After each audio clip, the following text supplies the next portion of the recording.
The magic നോവലിലേക്ക് ഏവർക്കും സ്വാഗതം. സുധാകർ മംഗളോദയത്തിൻ്റെ അമ്മ വീട് പാർട്ട് 10. പക്ഷേ അവൾ ഇവിടെ നിന്നാൽ മുന്നും പ്രശാന്ത് തമ്മിൽ കൈകോർക്കില്ലെന്ന് മാത്രമല്ല, തമ്മിൽ തല്ലി പിരിയുമെന്ന് ഉറപ്പാ.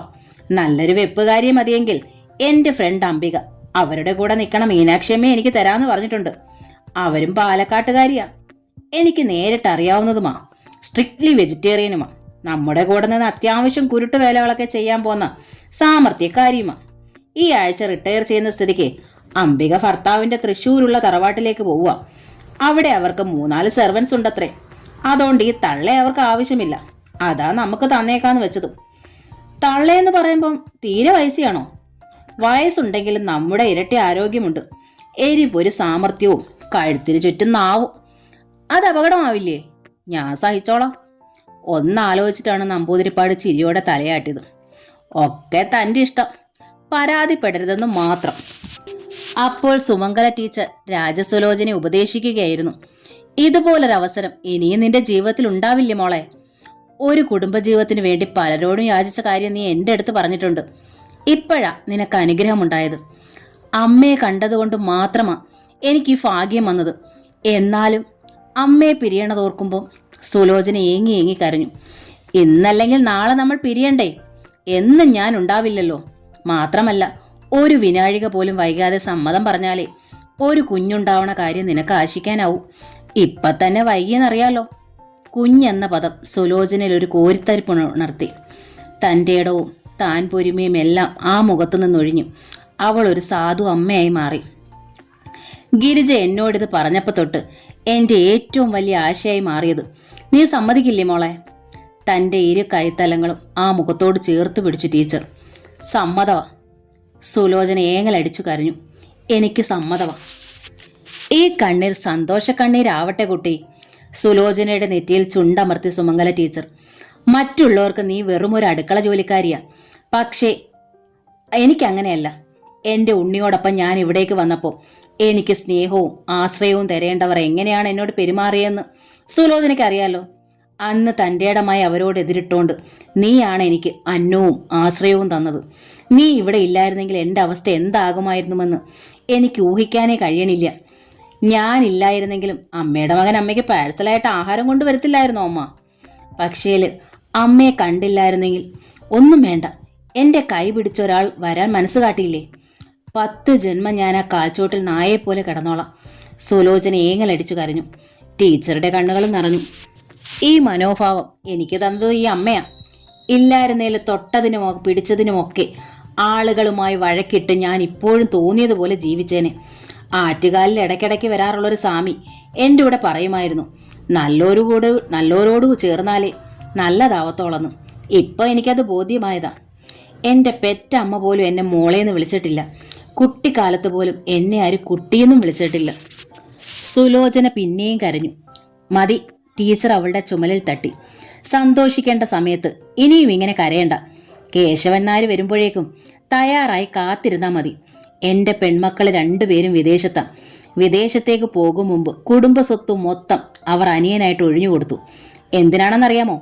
വിദേശത്തായ സ്ഥിതിക്ക് തങ്ങൾക്ക് അമ്മയെ നോക്കാൻ കഴിയാത്തതിൽ ആ ചുമതല മൊത്തമായി അനിയൻ്റെ ചുമലിലേക്ക് വച്ചതിൻ്റെ കൂലി. കുടുംബ സ്വത്തും സ്ത്രീധനവും കണക്ക് പറഞ്ഞു പറിച്ചുകൊണ്ട് പോയിട്ട് മാതാപിതാക്കളെ തിരിഞ്ഞു നോക്കാത്ത പെൺമക്കളെ അപേക്ഷിച്ച് എത്ര നല്ലവരാ എൻ്റെ ദയയും നന്മയും. എന്നാൽ എൻ്റെ പെൺമക്കളെക്കാളും നിസ്സഹായായിരുന്നില്ലേ മോളെ നീ? ആഹാരം കൊടുക്കണ്ടെന്ന് വീട്ടമ്മ ആജ്ഞാപിച്ചാൽ വെപ്പുകാരി അത് അനുസരിക്കേണ്ടതല്ലേ നാട്ടുന്യായം? നീ പക്ഷേ നിന്റെ മനസാക്ഷി മുറുകെ പിടിച്ചു. നീ ആ തൻ്റെ ഇടം കളയാതിരുന്നാൽ മതി, നന്നായി വരും. സുലോചനയുടെ നെറുകയ്ക്ക് മേലെ തൻ്റെ വലത് കൈത്തല കമഴ്ത്തി പിടിച്ച് ഒരു നിമിഷം നിന്നിട്ട് ടീച്ചർ എഴുന്നേറ്റ് സ്വന്തം മുറിയിലേക്ക് പോയി. ഡൈനിങ് റൂമിലെ മീൽ സേഫിന് മുന്നിൽ മറഞ്ഞു നിന്നിരുന്ന ഗിരിജയ്ക്ക് വിറഞ്ഞ സന്തോഷമായി. അപ്പോൾ തന്നെ അവർ മകളുടെ മൊബൈലിൽ വിളിച്ചു. നമ്മൾ രക്ഷപ്പെട്ടു മുന്നു. രാജസുലോചനയെ കൊണ്ട് ആ കല്യാണത്തിന് സുമംഗല സമ്മതിപ്പിച്ചു.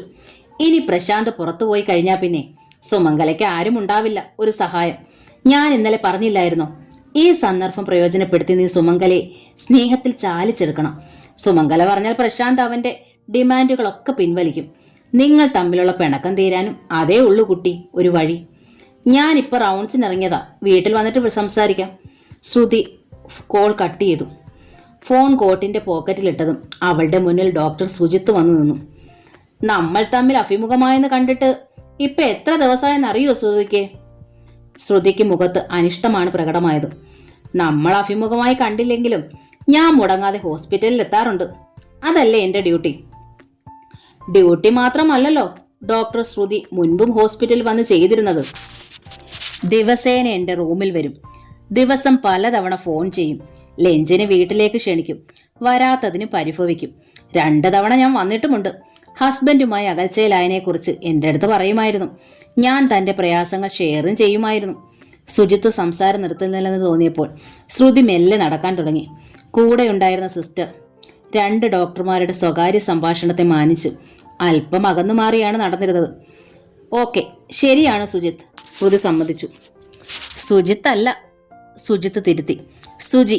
അങ്ങനെയാണ് ശ്രുതിയും അമ്മയും അച്ഛനും എന്നെ വിളിക്കുമായിരുന്നത്. ഇപ്പോഴത്തെ ഈ വിളി പോലും ശ്രുതിയിലെ മാറ്റം വ്യക്തമാക്കുന്നു. എനിക്കത് സഹിക്കാൻ പറ്റണമെന്നില്ലടോ. അകന്നുമാറി നടക്കുന്ന സിസ്റ്റേഴ്സിൻ്റെ നേർക്ക് ശ്രുതി ഒന്ന് കണ്ണു തിരിച്ചു. അവർ പരസ്പരം നോക്കി ചിരി കടിച്ചമർത്തുകയാണ്. ശ്രുതിക്ക് വല്ലാത്ത അപമാനം അനുഭവപ്പെട്ടു. നോക്കൂ സുജി, അവൾ ശബ്ദം താഴ്ത്തി അപേക്ഷ പോലെ അറിയിച്ചു. ആ സിസ്റ്റർ ശ്രദ്ധിക്കുന്നുണ്ട് കേട്ടോ. ഹോസ്പിറ്റലിൽ നിന്ന് മടങ്ങാൻ നേരം ഞാൻ വിളിക്കാം, അല്ലെങ്കിൽ ഞാൻ വീട്ടിലെത്തിയിട്ട് വിളിക്കാം. വിളിച്ചാൽ പോരെ ശ്രുതി, എനിക്ക് നേരിൽ കാണണം. താൻ വല്ലാത്തൊരു കുരുക്കിലകപ്പെട്ടെന്ന് ശ്രുതിക്ക് മനസ്സിലായി. എങ്കിലും തൽക്കാലം ഒഴിവായേ പറ്റൂ. ശരി സുജി, കണ്ടിട്ടേ പോകൂ, അവൾ സമ്മതിച്ചു. സുജിത്തിൻ്റെ മുഖം വിടർന്നു. അതോടെ ശ്രുതി നടപ്പിൻ്റെ വേഗം വർദ്ധിപ്പിച്ചു. ഡ്യൂട്ടി കഴിഞ്ഞിറങ്ങുമ്പോൾ സുജിത്തിനെ കാണണോ വേണ്ടയോ എന്ന് അവൾ ആലോചിച്ചു. വാശിക്കാരനാണ്. അവഗണിച്ചാൽ പുറകെ നടന്ന് ശല്യപ്പെടുത്തിയെന്ന് വരും. അയാൾക്ക് നഷ്ടപ്പെടാനൊന്നുമില്ല.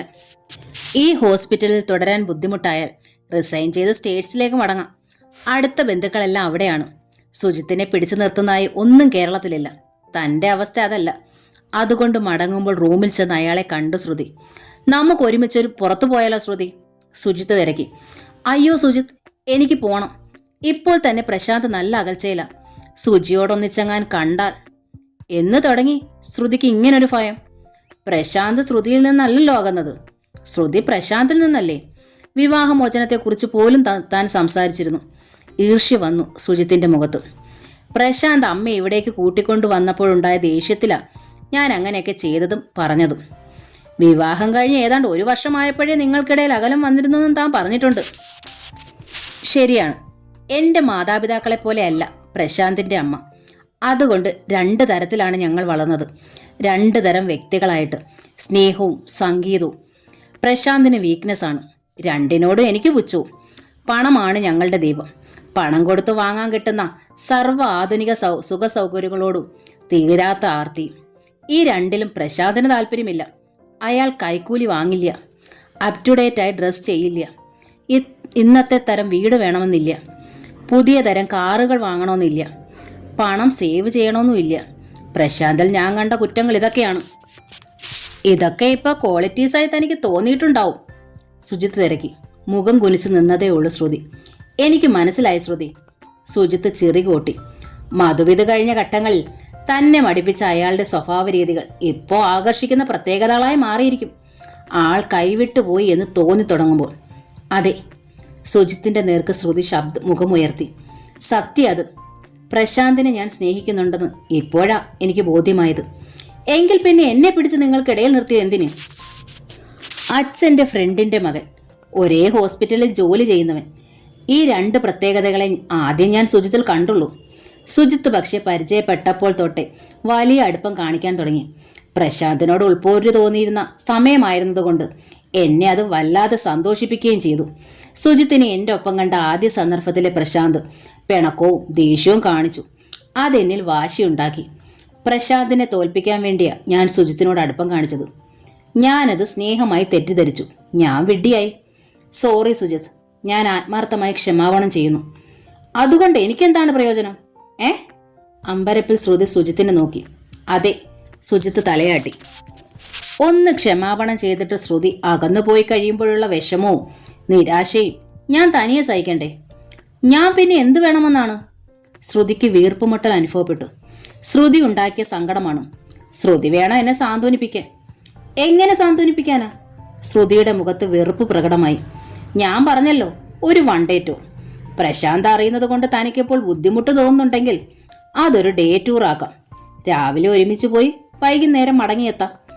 ആ മുഖമടച്ചൊന്ന് കൊടുക്കണമെന്ന് തോന്നി ശ്രുതിക്ക്. പക്ഷേ തൻ്റെ പക്ഷത്തും തെറ്റുള്ളത് കൊണ്ട് അവൾ കടിച്ചു പിടിച്ച് ക്ഷമിച്ചു. ക്ഷമാപണം ചെയ്യാൻ മാത്രമേ എനിക്ക് കഴിയൂ. മുഖം തിരിച്ചു പിടിച്ചുകൊണ്ട് അവൾ പറഞ്ഞു. അതല്ലെങ്കിൽ ഒരു പണിഷ്മെന്റ് എന്ന രീതിയിൽ നിങ്ങൾ ആവശ്യപ്പെടുന്നൊരു തുക ഞാൻ തരാം. മേലിൽ എന്നെ ശല്യപ്പെടുത്തരുതെന്ന് മാത്രം. ശ്രുതിക്ക് സങ്കല്പിക്കാൻ കഴിയാത്തൊരു തുക ഞാൻ അങ്ങോട്ട് തന്നാലോ? പണത്തോട് ആർത്തിയുള്ള ആളല്ലേ. ഞാൻ വല്ലാതെ ആശിച്ചു പോയതുകൊണ്ടാ. ആശിച്ചു പോയി എന്ന് പറഞ്ഞാൽ? ശ്രുതി പിരികം ചൊളിച്ചു. നിങ്ങൾക്ക് എന്നെ വിവാഹം ചെയ്യണമെന്നാണോ? വിവാഹിതയും 2 കുട്ടികളുടെ അമ്മയുമായ ഒരു സ്ത്രീയെ വിവാഹം കഴിക്കാൻ എനിക്കെന്താ വട്ടുണ്ടോ? എന്റെ അച്ഛൻ അറിഞ്ഞാൽ മുഖത്തടിക്കും. സുജിത്ത് എന്നവനെ ശ്രുതിക്ക് ശരിക്കും മനസ്സിലായി.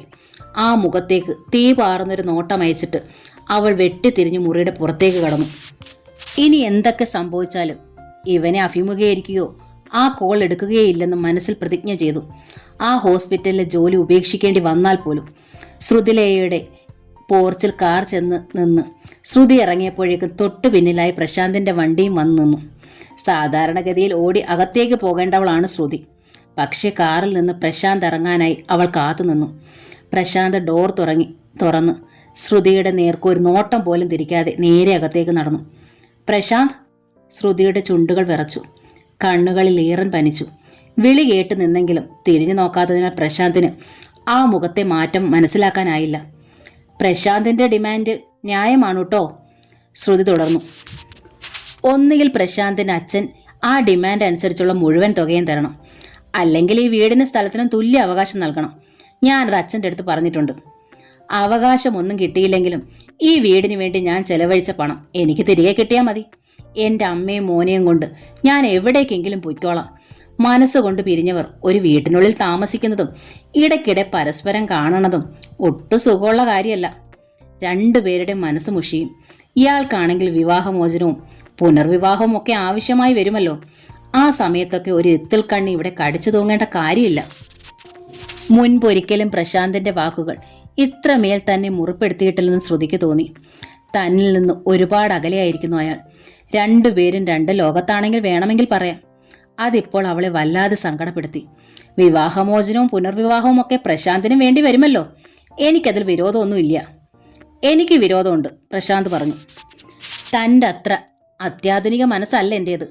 വിവാഹമോചനത്തെക്കുറിച്ചൊന്നും ഞാനിതുവരെ അങ്ങോട്ട് പറഞ്ഞിട്ടില്ലല്ലോ. താൻ പറഞ്ഞപ്പോൾ സമ്മതിച്ചു എന്ന് മാത്രം. ഏതായാലും പുനർവിവാഹമൊന്നും എൻ്റെ ജീവിതത്തിലുണ്ടാവില്ല. മരണം വരെ എൻ്റെ അമ്മ എൻ്റെ ഒപ്പം ഉണ്ടാവും, പിന്നെ എൻ്റെ മോനും. കല്യാണം കഴിയുമ്പോൾ അച്ഛനെ ഉപേക്ഷിച്ച് പോവില്ല എൻ്റെ ഏതു.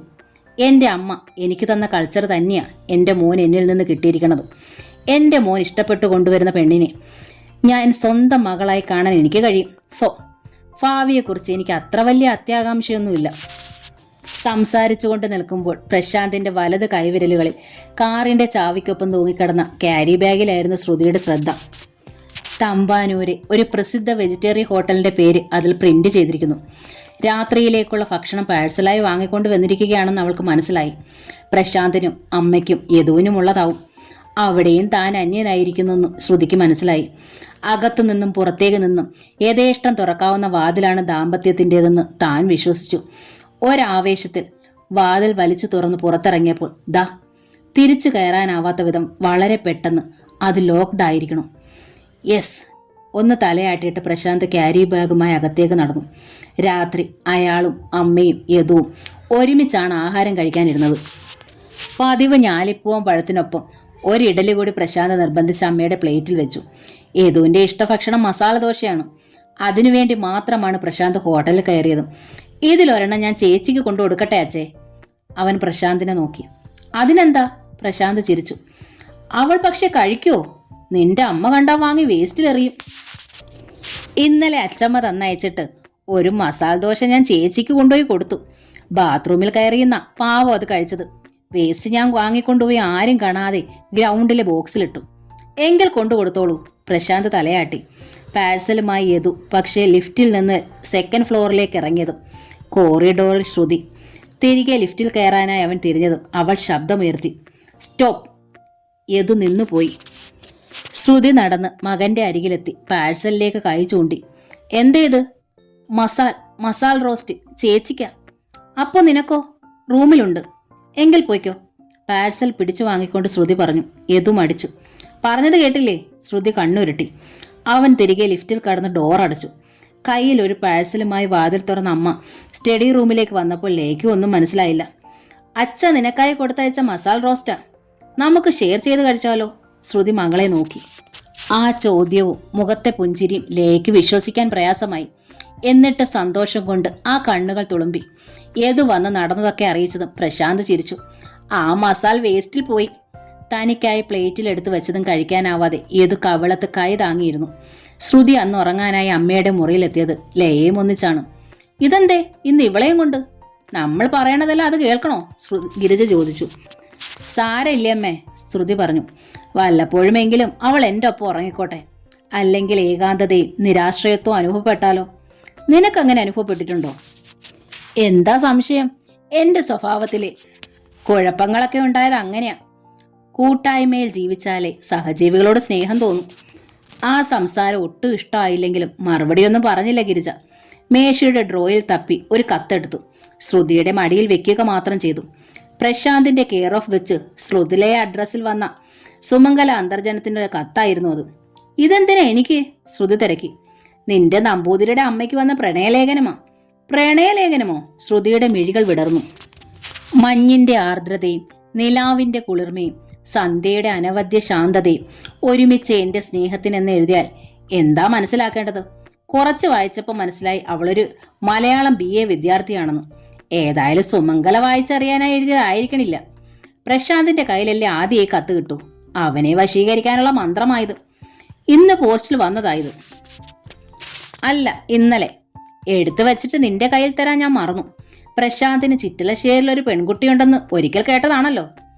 അത് കളവാണെന്ന് പിന്നീട് അറിയുകയും ചെയ്തില്ലേ? മലയാളം BAക്ക് പഠിക്കണ കുട്ടിയാകുമ്പോൾ 10-20 വയസ്സേ കാണുമമ്മേ. പ്രശാന്തിന്റെ മരുമക്കളുടെ പ്രായം മാത്രം. പൊട്ടിച്ച സ്ഥിതിക്ക് ഇനിയിപ്പം എങ്ങനെയാ പ്രശാന്തിന് കൊടുക്കുക? എന്തിനാ കൊടുക്കണത്? വായിച്ചിട്ട് കത്തിച്ചു കളഞ്ഞേക്ക്. ഏതായാലും വീണ്ടും അവൾ എഴുതാൻ സാധ്യതയുണ്ട്. സൂക്ഷിക്കണം. ആ പേരാ വിചിത്രം. മുൻപ് കേട്ടിട്ടേ ഇല്ല. കള്ളപ്പേരാണോന്നാ സംശയം. പൊട്ടിച്ച കവറിൽ നിന്ന് കത്തെടുത്ത് നിവർത്തിയ ശ്രുതി ആദ്യം വായിച്ചത് കടലാസിന്റെ ചുവട്ടിൽ കുറിച്ചിരുന്ന പേരാണ് സാരമതി. സാരമതി എന്ന പേരു മാത്രം വായിച്ചിട്ട് കാര്യമില്ല, ഗിരിജാന്തർജനം പറഞ്ഞു. ആ കത്ത് മുഴുവൻ വായിക്കുക. 1-2 പേജല്ല, 4 മുഴുവൻ പേജും എഴുതി നിറച്ചിരിക്കുക. മനസ്സിരുത്തി വായിച്ചാലേ എന്താ അവളുടെ ഉദ്ദേശമെന്ന് മനസ്സിലാവും. എനിക്കത് മനസ്സിലാക്കണ്ട. കത്ത് മടക്കി ശ്രുതി കവറിലേക്ക് തന്നെ നിക്ഷേപിച്ചു. പ്രശാന്തിന് ചിറ്റലശ്ശേരിയിൽ ഒരു പെൺകുട്ടിയുണ്ടെന്ന് ഞാൻ വിശ്വസിക്കണേയില്ല. അങ്ങനെയുണ്ടെങ്കിൽ അവിടുത്തെ സ്ഥലവും 16 കെട്ടും വിറ്റ് അമ്മയും കൂട്ടി പ്രശാന്ത് സ്ഥിരമായ തിരുവനന്തപുരത്തിന് പോരില്ല. അങ്ങനെ ഉറപ്പിക്കണ്ട, ഗിരിജ വാദിച്ചു. എനിക്ക് പക്ഷെ ഉറപ്പാ, ശ്രുതി തർക്കിച്ചു. പ്രശാന്തിലൊരു കാമുകനുണ്ടായിരുന്നെങ്കിൽ ഞങ്ങൾ തമ്മിലുള്ള ബന്ധം ഇങ്ങനെ വഷളാവില്ലായിരുന്നു. പ്രശാന്ത് എപ്പോഴും നല്ലൊരു കുടുംബനാഥനായിരുന്നു. മക്കളെ പ്രാണനോടൊപ്പം കരുതണ അച്ഛനായിരുന്നു. അകലെ തനിച്ചു കഴിയുന്ന അമ്മയെ ഓർത്ത് സദാ വേവലാതിപ്പെടുന്ന മകനായിരുന്നു. അതൊക്കെ പ്രശാന്തിന്റെ കുറ്റവും കുറവുമായി എനിക്ക് തോന്നിയിരുന്നത്. കുറ്റപ്പെടുത്തിയും പരിഹസിച്ചും പരിഭവിച്ചും ഒരാളിൽ നിന്ന് സ്നേഹം നേടാനാവില്ല. ആ കുറ്റം ഞാനിപ്പം സ്വയം ശിരസിലേറ്റുക.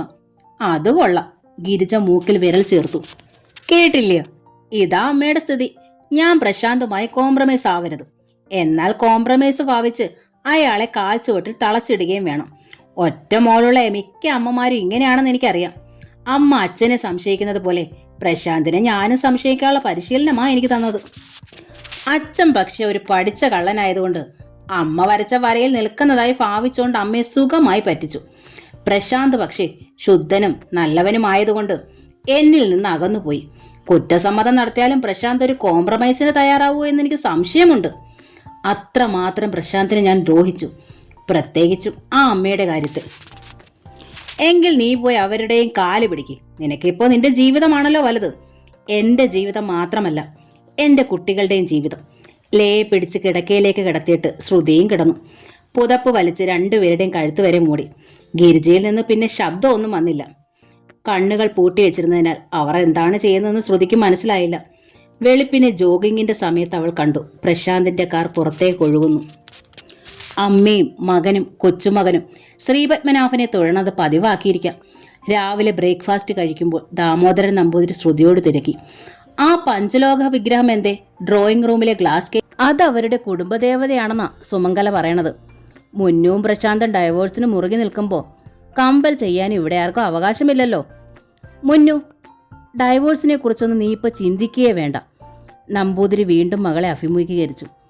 നഷ്ടം നിനക്ക് മാത്രമാകും. മാത്രമല്ല, എങ്ങനെ അയാളെ സോപ്പിട്ട് ഈ വീട് പണിതതിൻ്റെ ബില്ല് പേ ചെയ്യണമെന്ന ശാഠ്യത്തിൽ നിന്നും പിന്തിരിപ്പിക്കണം. വീടിനും സ്ഥലത്തിനും പകുതി അവകാശം നൽകിയാലും മതിയല്ലോ അച്ഛാ. അത് ബുദ്ധിമോശമാണ് കുട്ടി.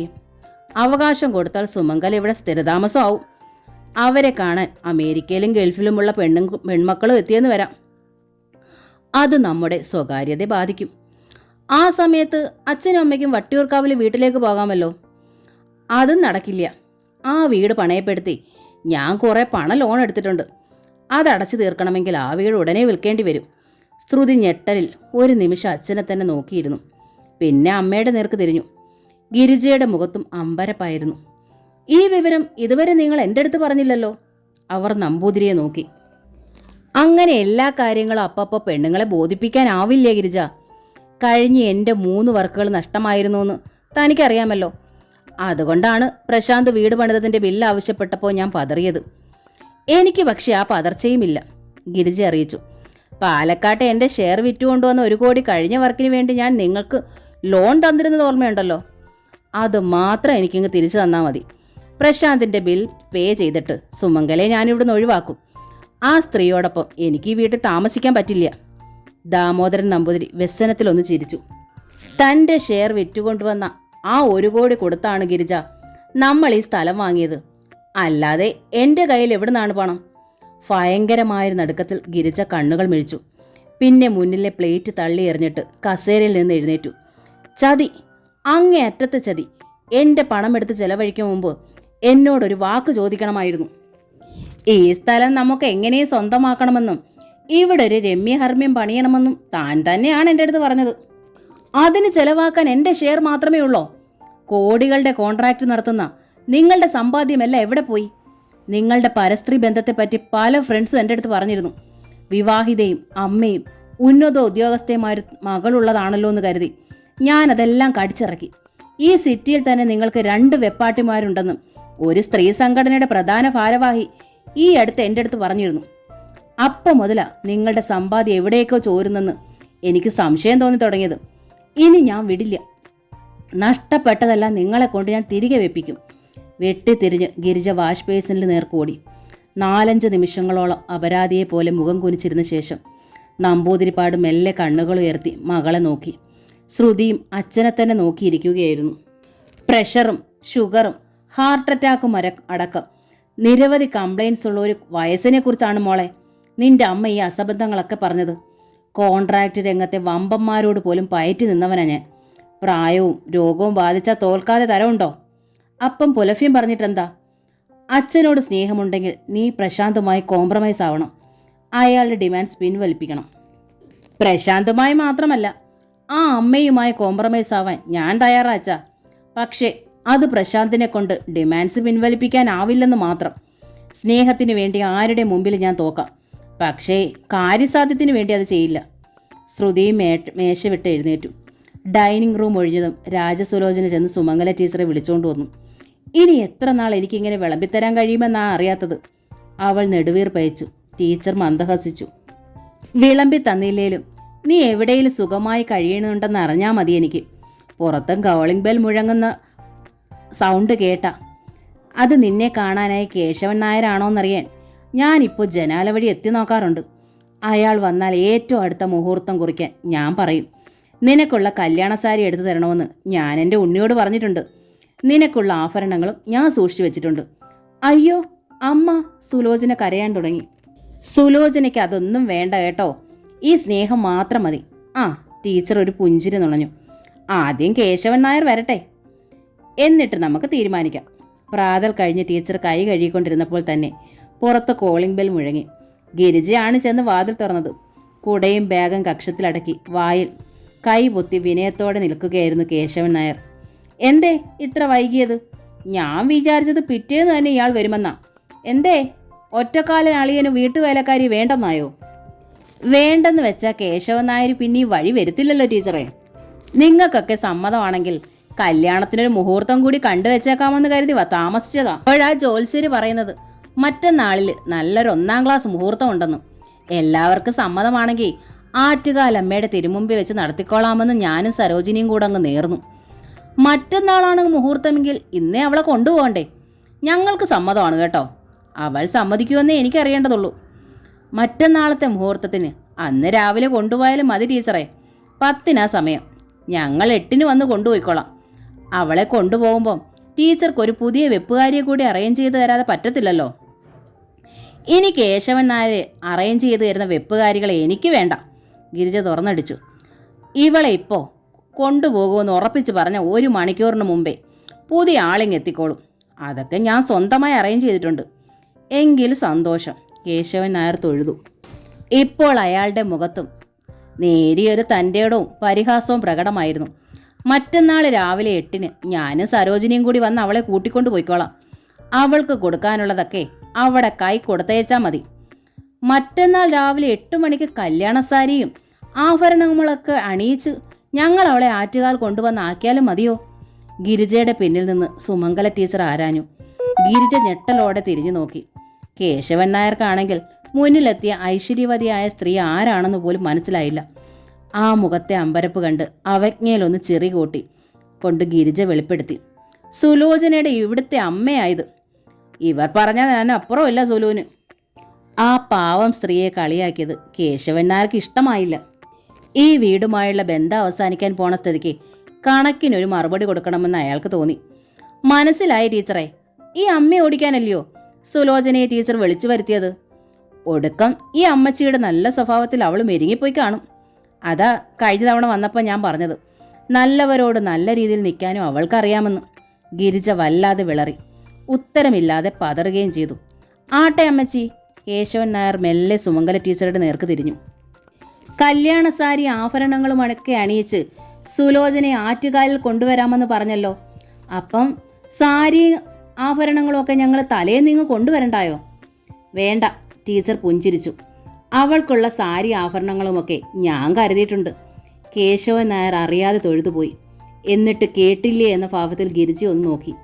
ഇക്കുറി അവർ ചമ്മലൊന്നും പ്രകടമാക്കിയില്ല. ഏതായാലും മറ്റന്നാൾ രാവിലെ ഞാനൊരു ശുദ്ധികലശം ഏർപ്പാടാക്കിയേക്കാം. ഇനി ഈ തീരുമാനത്തിന് മാറ്റമൊന്നും വരാതിരുന്നാൽ മതി.